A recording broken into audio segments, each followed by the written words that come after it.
Saya nggak komentarin kementerian yang lain, sebodoh amat.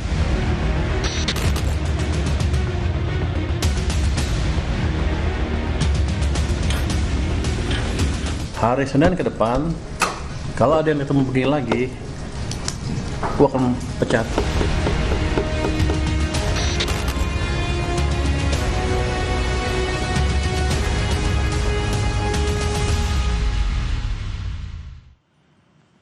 Masih di Sapa Indonesia Malam bersama saya Friska Clarissa. Menteri Keuangan Purbaya Yudi Sadewa memperingatkan pegawai Bea Cukai tak nongkrong di kedai kopi menggunakan seragam. Purbaya mengancam bakal memberi sanksi pemecatan. Purbaya membacakan beberapa laporan usai 2 hari membuka hotline Lapor Pak Purbaya via WhatsApp.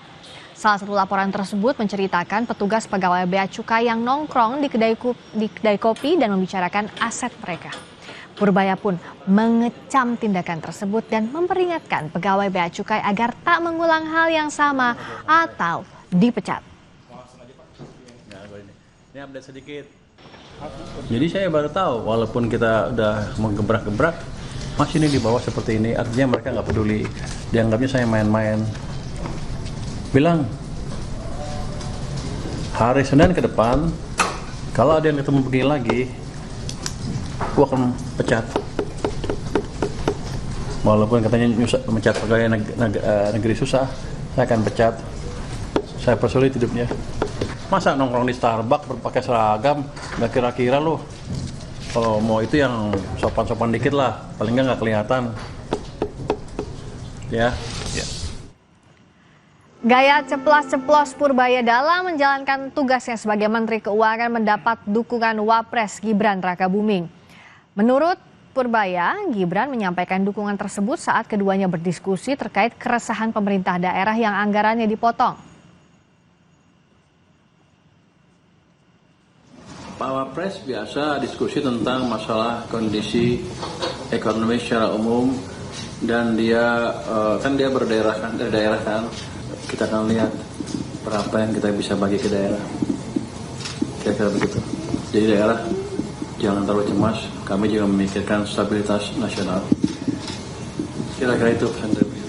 Oke, yang belakang. Dia mendukung juga, saya sering ngomong ceplas-ceplos terus katanya. Siap. Kita bahas gaya ceplas-ceplos Menteri Keuangan Purbaya Yudi Sadewa dan bagaimana gaya komunikasi ini juga berdampak untuk menggenjot ekonomi bersama Direktur Eksekutif Parameter Politik Adi Praitno dan Ekonom Universitas Indonesia Delisa Aulia Valianti. Prof. Delisa, Mas Adi, selamat malam. Malam. Selamat malam semuanya.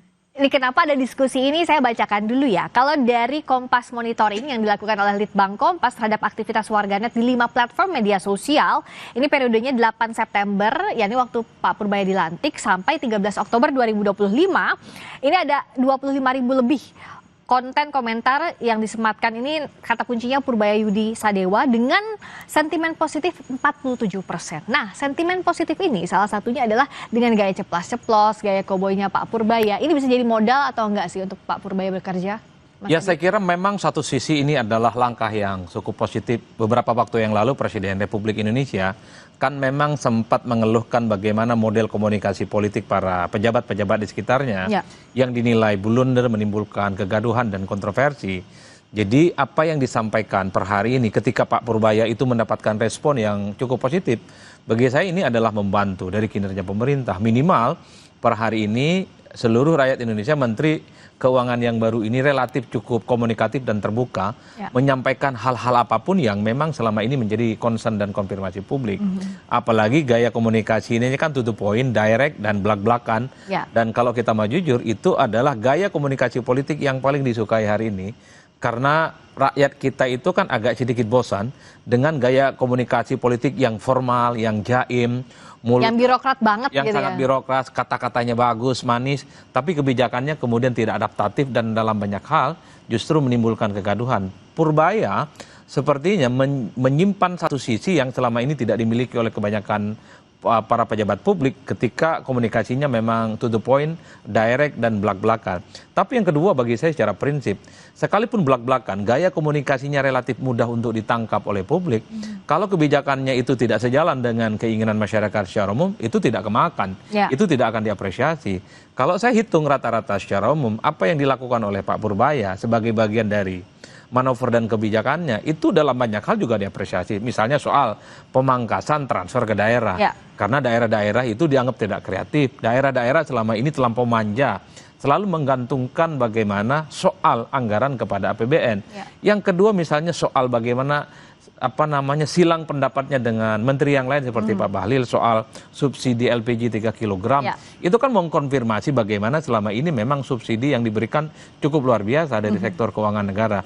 Dan yang paling penting yang mendapatkan apresiasi itu ketika Pak Purbaya mengatakan tidak akan bayar hutang wush pakai APBN. Wah, itu langsung ramainya di situ. Langsung ramai betul karena selama ini terkait dengan wush itu kan soal gonjang-ganjing. Ini adalah terkesan proyek yang dipaksakan di tengah kondisi negara keuangannya yang relatif tidak kondusif tapi kemudian dipaksakan. Jadi wajar kalau kemudian nemu ada menteri keuangan yang baru kemudian mengatakan awak nih tak mau bayar ini hutang pakai duit negara. Kan ini yang kemudian kenapa Pak Purbaya belakangan ini mendapatkan respon yang harus kita akui relatif cukup baik dibandingkan dengan yang lain. Dengan tadi beberapa kebijakan yang disampaikan Mas Adi soal wush misalnya nggak mau dibayar utangnya pakai APBN, lalu ada juga dengan Pak Bahlil beda pendapat soal subsidi LPG, belum lagi juga soal beberapa poin lainnya. Apakah ini sudah dianggap on the right track, Prof? Ya, jadi saya melanjutkan ya, kalau saya kan dari sisi ekonomi itu ada dua macam.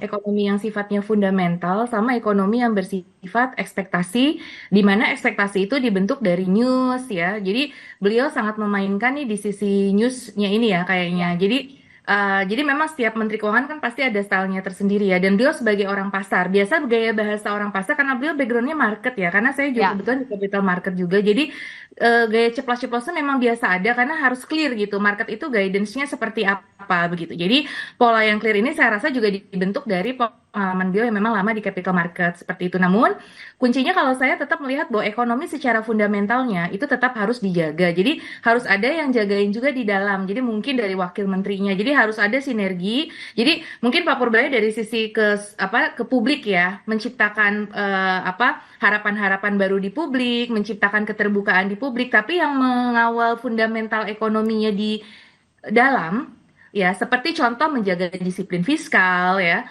terus kemudian menjaga agar utang tidak membengkak dan seterusnya, itu tetap harus ada gitu loh yang in the long term. Nah, makanya kan ada dirjen-dirjen yang terkait dengan yang dulu namanya Badan Kebijakan Fiskal. Nah, itu yang harus terus mengawal. Jadi artinya secara publik exposure-nya beliau memang luar biasa dan ada yang berdampak positif ya. Tadi mungkin dominasi ada positif negatif, tapi dominasi sejauh ini positif karena ada penyegaran seperti itu. Nah, tapi yang di fundamentalnya secara ekonomi tetap harus ada yang menjaga seperti itu. Tapi kalau bicara soal tadi ya, untuk ekonomi itu tugas utamanya Pak Purbaya. Tapi modal utama gaya komunikasi, Mas Adi melihat apakah ini sudah menguasai setengah panggung publik?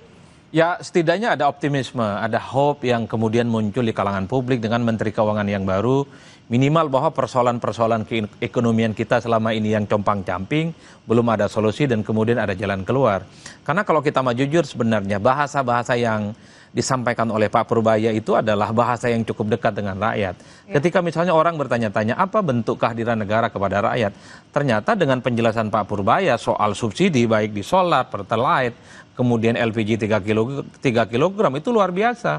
Ketika disebutkan oleh Pak Purbaya, harga asli LPG tabung gas 3 kg itu 42.000, tapi rakyat membeli sebesar 12.000. Ada semacam subsidi yang diberikan oleh negara 30.000 setiap tabung LPG dibeli oleh rakyat.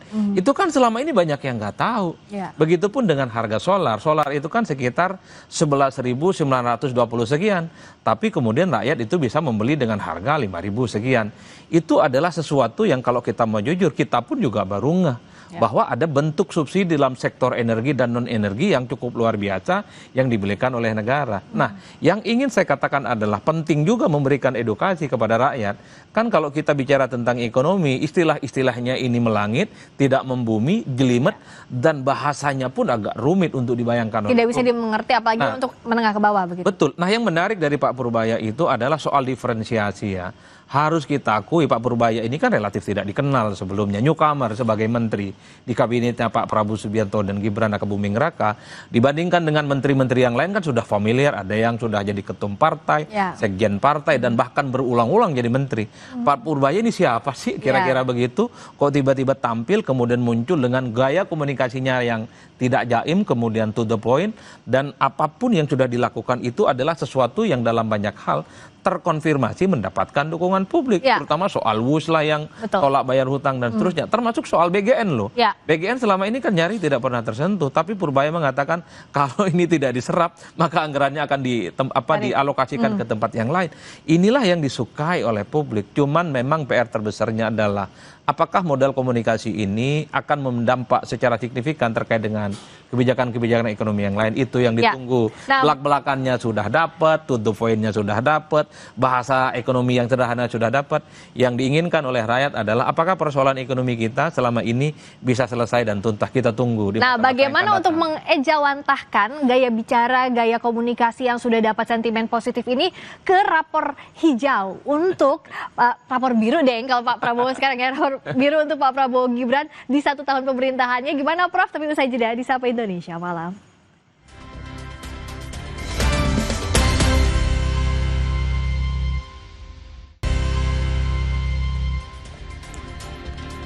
Masih di Sapa Indonesia Malam, sejumlah warga memberi tanggapannya terkait gaya komunikasi Menteri Keuangan Purbaya Yudi Sadewa yang disebut memiliki gaya beda dibanding menteri lain.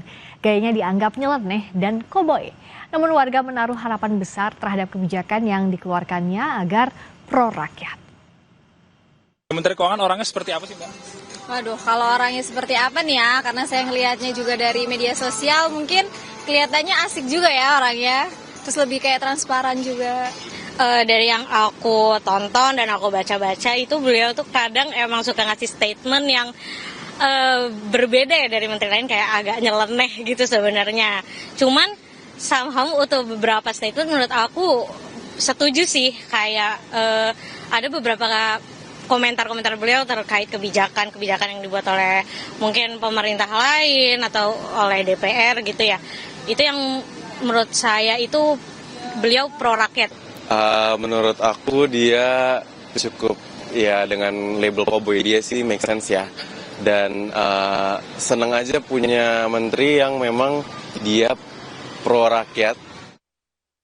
Kita bahas gaya ceplas-ceplos Menteri Keuangan Purbaya Yudi Sadewa dan bagaimana gaya komunikasi ini juga berdampak menggenjot ekonomi. Masih bersama dengan Direktur Eksekutif Parameter Politik Adi Praitno dan Ekonom Universitas Indonesia Telisa Aulia Valianti. Prof. Telisa, menyambung yang tadi ya, kalau kata Mas Adi kan sudah punya modalnya nih gaya komunikasi yang punya sentimen positif, tapi agar ini diejawantahkan di rapor biru di setahun pemerintahan Presiden Prabowo, ini apa yang harus dilakukan, Prof?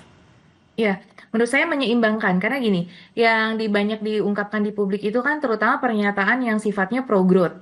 Jadi yang ke arah spendingnya lebih baik, seperti itu mendukung cukai, pajak tidak naik, itu kan rata-rata tuh semuanya harapannya untuk kepertumbuhan ekonomi. Jadi mendorong bagaimana, kan yang sebelumnya mungkin agak lebih ke stability gitu. Nah, namun jangan lupa di masyarakat itu kita ada 2 segmen. Masyarakat umum yang tadi banyakkan ke mikro, terus kemudian nanti ada investor. Nah, ini 2, karena yang akan berinvestasi ini terutama para investor. Karena sempat kan di awal-awal investasi itu agak turun, ada pernyataan-pernyataan yang kurang pro investment sebetulnya. Seperti yang utang WUS itu memang ada benarnya kalau dari sisi publik. Namun kalau dari sisi default, kalau kita bicara itu certainty dari suatu regulasi terhadap kebijakan pembayaran utang, nah itu akan mengganggu dari sisi investor. Makanya sempat saham agak turun misalkan. Nah, investor saham mulai worry lah kalau misalkan gini, nanti siapa yang bertanggung jawab dan sebagainya. Ini masih lempar-lemparan antara Kementerian Keuangan dengan Danantara. Danantara sendiri itu cenderung agak menolak juga awal-awal ya, tapi nggak tahu nanti perkembangan terakhir. Nah, ini kan jadi lempar-lemparan seperti ini, kemudian akhirnya menimbulkan ketidakpastian di capital market, terutama di investor juga gitu. Jadi investor kalau mau invest lagi atau memberi pinjaman ke Indonesia, khawatir gitu seperti itu. Jadi ini ada dua sisi yang segmennya ini, jadi nggak bisa hanya publik yang masyarakat umum semua, tapi juga ada untuk investor ini yang juga berpengaruh kepada perekonomian gitu. Nah, baik investor dalam negeri maupun luar negeri. Jadi mungkin balancingnya ya nanti untuk forum kepada investor mungkin tentu agak lain harus ininya ya, maksudnya dengan ke masyarakat umum gitu. Nah, yang ke investornya ini harus meyakinkan ini bagaimana satu pemerintah menjaga fiscal stability. Untuk stability-nya itu investor masih mempertanyakan. Kalau pro growth-nya, narasi yang growth itu investor pun sudah mengakui memang Pak Purbaya akan berjanji untuk lebih pro growth gitu, mendorong spending, kemudian tidak menaikkan pajak dan seterusnya. Namun di sisi investor itu punya kacamata ke fiscal stability karena nanti ujungnya ke yield dari obligasi, SBN dan seterusnya karena mereka akan beli SBN atau akan melakukan foreign direct investment di Indonesia. Tapi gaya-gaya yang lain seperti bagaimana dia mendorong BUMN dan lain sebagainya, walaupun itu ya Kementerian Keuangan dan BUMN kan ada relasi ya. Tapi bagaimana misalkan beliau menyampaikan bahwa ya ada hubungannya lah dengan keuangan seperti itu, keuangan BUMN dan seterusnya. Nah, itu juga membantu ya. Jadi ternyata gaya yang dibutuhkan itu adalah gaya yang pro rakyat, dekat dengan rakyat, mudah dipahami, dan beliau tuh mau turun lapangan. Itu juga satu hal yang positifnya itu ngecekin turun lapangan. Mana nih KL yang tidak membelanjakan dengan baik, akan ada satgasnya, akan diawasi pengawasan penyerapan anggarannya. Nah, itu perlu kayak gitu. Jadi yang bagus dari beliau juga adalah itu turun ke lapangan. Iya, turun lapangannya itu menurut saya tuh cukup bisa cuma tadi segmen untuk investor yang untuk meyakinkan bahwa kita akan menjaga ekonomi makro stability yang selama itu menjadi benderanya Bu Sri Mulyani, yang selalu menjadi tag-nya beliau. Nah, itu yang mungkin masih perlu diperkuat. Ya, karena stabilitas fiskal juga dibutuhkan ya untuk investor, untuk certainty-nya bagaimana nih invest di Indonesia. Tapi Mas Adi, dengan tadi kan ya memang jadi Menteri Keuangan susah sekali. Komunikasinya harus bisa diterima publik, tapi investor juga harus ditenangkan begitu untuk mau invest di kita. Tapi sebenarnya Mas, apa sih yang publik nantikan? FYP udah sering lah Pak Purbaya, tapi yang ditunggu dalam waktu dekat ini apa sih? Ya saya kira banyak hal ya, kan kita sudah dapat bagaimana Menteri Keuangan dengan gaya yang bahasanya mudah dipahami, ceplos-ceplosnya dapat, koboynya dapat, kebijakan-kebijakan yang diapresiasi publik sudah dapat. Nah, yang ditunggu ke depan adalah apakah persoalan-persoalan yang selama ini menjadi concern dan itu misalnya menjadi concern publik dan diprotes soal pajak. Ini kan apa-apa pajak kan, minum pajak, makan pajak, nongkrong pajak, ini itu pajak. Bisa tidak bahwa Kementerian Keuangan yang baru itu relatif dalam konteks pajak-pajak ini adalah ada sesuatu yang kemudian bisa ada harapan baru yang dinilai tidak terlampau membebani. Apalagi terkait dengan pajak-pajak daerah yang bermunculan di mana-mana. Itu kan dipastikan jangan lagi ada sesuatu yang membebani rakyat. Apalagi soal hutang, kan selama ini kita itu dibayangkan oleh hutang yang seakan-akan kekayaan kita ini diproyeksikan salah satunya adalah untuk bayar hutang dan bayar hutang. Itu yang akan bisa tidak persoalan-persoalan hutang ini bisa tuntas, bisa selesai dengan gaya koboi dan komunikasi yang lebih mudah ini. Dan yang paling penting adalah soal stimulus ekonomi.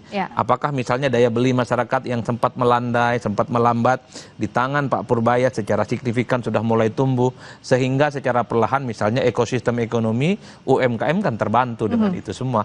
Kalau ini yang didapatkan, saya kira ini akan menuju rapor biru, komunikasi dapat, substansinya dapat, dan memiliki keberpihakan kepada masyarakat secara umum. Kan sederhana gitu saja, Telisa. Iya, kalau singkatnya Prof. Telisa, dari sisi ekonom apa yang harus segera dikejar di momentum ini? Ya, salah satunya yang kami harapkan Pak Purbaya juga bisa mengejar koruptor ya. Karena itu juga salah satu sumber kenapa ekonomi kita ini tumbuhnya susil untuk di atas 5%, karena dibocorkan terus, istilahnya digembosi dengan korupsi-korupsi. Kan beliau juga akan berjanji ini korupsi-korupsi, terus yang pengemplang pajak jadi tidak menaikkan tarif, tapi yang pengemplang pajak ini harus dikejar karena kan kita tetap butuh dana nih untuk membiayai. Ditarik-tarikin ya mana nih uang pajaknya gitu ya, Prof Deli saya yang emplang-emplang. Sama tax avoidance dan tax evasionnya. Jadi itu PR-nya dan harapannya beliau dengan Kementerian Keuangan punya power dari sisi budget itu juga bisa mendorong kementerian lain untuk lebih baik lagi. Karena kan yang lain jadi terpacu begitu ya. Harapannya seperti itu sih. Ya, terima kasih Prof Telisa, terima kasih juga Mas Adi. Kita tunggu kinerjanya Menteri dengan gaya koboi, Menteri Keuangan Purbaya Yudi Sadewa, terutama di momentum 1 tahun pemerintahan Presiden Prabowo dan Wakil Presiden Gibran Rakabuming. Terima kasih sekali lagi, selamat malam. Berikutnya saudara, kami kembali dengan sorotan lainnya. Pihak keluarga mahasiswa Udayana yang ditemukan meninggal dunia di kampus melaporkan kasus kematian anaknya ke polisi. Informasinya usai jeda.